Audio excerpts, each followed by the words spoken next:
বিশ্বাস করেন, আপনার রিজিকের মধ্যে যদি একটা টাকা হারাম থাকে, যতক্ষণ সেটাকে আপনি ত্যাগ না করছেন, আপনার ইবাদত কবুল হবে না। কোনো ক্ষমতা নাই এই হাদিসটাকে উল্টায় দেওয়ার। আল্লাহ পাক বলেছেন, ইন্নাল্লাহ তয়্যিব লা ইকবালু ইল্লা তয়্যিব। আল্লাহ পাক পবিত্র, তিনি পবিত্র রিজিক ছাড়া কবুল করেন না। তিনজন ব্যক্তির দোয়া কবুল হয়, নবীজি বলেছেন। দোয়া ফেরত দেয়াই হয় না, দোয়া করলেই কবুল।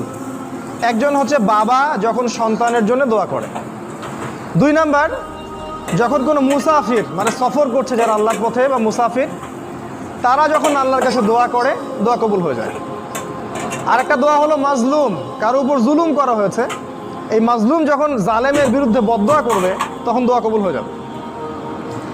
এই মুসাফিরের দোয়া কবুল হয়। একজন মুসাফির হাত তুলে আল্লাহকে বলছিল, আল্লাহ আমাকে এইটা দাও, আল্লাহ আমাকে ওইটা দাও। আর আমাদের নবীজি দেখে বললেন যে মুসাফিরের দোয়া কবুল হয়, কিন্তু এই ব্যক্তির দোয়া কেমন করে কবুল হবে যার খাবার হারাম, পানীয় হারাম, পোশাক হারাম, সবই হারাম। মানে রিজিক হালাল না হওয়া পর্যন্ত ইবাদত কবুল হবে না।